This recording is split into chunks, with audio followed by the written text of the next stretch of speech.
মাননীয় অধ্যক্ষ মহোদয়, মই মন্ত্ৰী মহোদয়ৰ পৰা উত্তৰটো পাইছোঁ।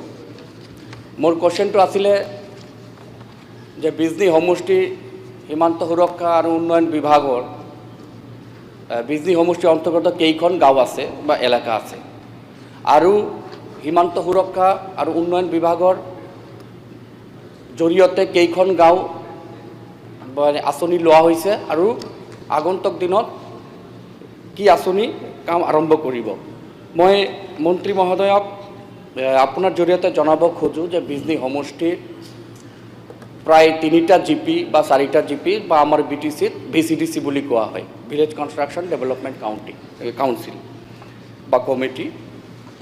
তো বিজনী সমষ্টিৰ 3টা 4টা জিপি ভূটান বৰ্ডাৰত সংলগ্ন, যেনেকুৱা বিষ্ণুপুৰ, আনন্দবাজাৰ, পানবাৰী, এনেকুৱা বহুকেইটা জিপি পৰে।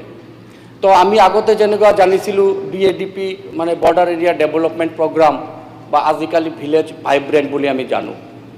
তো তাতে যি সমস্যা, মই মন্ত্ৰী মহোদয়ক অনুৰোধ কৰিম যে আপুনি এবাৰ গৈ ভিজিট কৰি আহিলে গম পাব যে কিমান মানে আণ্ডাৰ ডেভেলপড এণ্ড ডিপ্ৰাইভড। তো স্পেচিয়েলি বিশুদ্ধ খোৱা পানী, মানুহ হাতীৰ সংঘাত, ৰাস্তাৰ ব্যৱস্থা, যাতায়াত বহুত বেয়া। তো সেইকাৰণে মই মন্ত্ৰী মহোদয়ক অনুৰোধ কৰিম যে এবাৰ গৈ চাই আহিলে ভাল হয়, আৰু আগন্তুক দিনত কাম কৰিব লগা যিবিলাকে ভিলেজ ভাইব্ৰেণ্টৰ আণ্ডাৰত আছে এইবিলাক হ'ব লাগে, আৰু কি কি আঁচনি ইতিমধ্যে লোৱা হৈছে মই মন্ত্ৰী মহোদয়ক আপোনাৰ জৰিয়তে জানিব বিচাৰিছোঁ। ঠিক আছে, মিনিষ্টাৰ প্লিজ। মাননীয় এইটো বিজনীৰ প্ৰশ্ন, কোনোবাই ছাপ্লিমেণ্টাৰী বিজনীক লৈ পেলাইহে কৰিব পাৰিব। নেক্সট। মাননীয় অধ্যক্ষ মহোদয়, সন্মানীয় সদস্য অৰূপ কুমাৰ দেক মই ধন্যবাদ জনাইছোঁ তেখেতৰ প্ৰশ্নৰ বাবে। তেখেতৰ প্ৰথম প্ৰশ্নটো আছিল যে বিজনী সমষ্টিৰ অন্তৰ্গত এই বিভাগৰ অধীনত কিমান গাঁও আছে। কুৱেশ্যনটো হয়তো প্ৰিণ্টিং মিষ্টেকো হ'ব পাৰে বা সুধোতেও ভুল হ'ব পাৰে। আমাৰ বিভাগৰ অধীনত কোনো গাঁও নাই।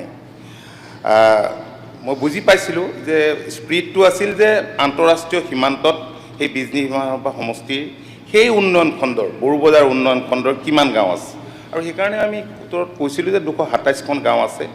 তেখেতে কৈছে যে কেইখনমান তাততো VCDC আছে, ভূটান বৰ্ডাৰৰ লগত, এইটো ভূটান বৰ্ডাৰৰ লগত লগ লাগি আছে, আৰু সেই অঞ্চলবিলাকত যথেষ্টখিনি কৰিবলগীয়া আছে। আৰু মাননীয় অধ্যক্ষ মহোদয়, মই আগতেও কৈছোঁ এই সন্মানীয় সদনত যে এইবাৰ যিবিলাক সীমান্তৱৰ্তী অঞ্চল আছে, সেই সীমান্তৱৰ্তী অঞ্চলসমূহৰ মূল যি আন্তঃগাঁথনি, সেই আন্তঃগাঁথনি আৰু স্থানীয় ৰাইজৰ সুৰক্ষা নিশ্চিত কৰিবৰ কাৰণে কেন্দ্ৰীয় চৰকাৰে ভাইব্ৰেণ্ট ভিলেজ 2 নামৰ এখন আঁচনি গ্ৰহণ কৰিছে। মাননীয় কেন্দ্ৰীয় গৃহমন্ত্ৰীগৰাকী নিজেও বৰাক ভেলীলৈকে গৈছে, অসম বাংলাদেশ সীমান্তলৈ। হয়, আমি জানো সেই অঞ্চলবিলাকত তেখেতে যিখিনি উল্লেখ কৰিছে, আজি পানবাৰীকে ধৰি বহুখিনি অঞ্চলত যথেষ্টখিনি কৰিবলগীয়া কাম আছে। আমি ভিজিট কৰিম, আৰু মই অনুৰোধ জনাম সন্মানীয় সদস্যগৰাকীক, যিহেতু চিলেকশ্যনটো ভাৰত চৰকাৰে কৰিছে গাঁওবিলাক আইডেণ্টিফাই কৰি, গতিকে অন্ততঃ জিলা উপায়ুক্তৰ লগত যোগাযোগ কৰি সেই অঞ্চলবিলাকত কেনেকুৱা ধৰণৰ ইনফ্ৰাষ্ট্ৰাকচাৰৰ প্ৰয়োজন আছে বা কামৰ প্ৰয়োজন আছে, সেইখিনি যাতে তেখেতে অলপ নিজেও নজৰ ৰাখে, আৰু ভৱিষ্যতৰ দিনত মই ডেফিনেটলি তালৈ যাম।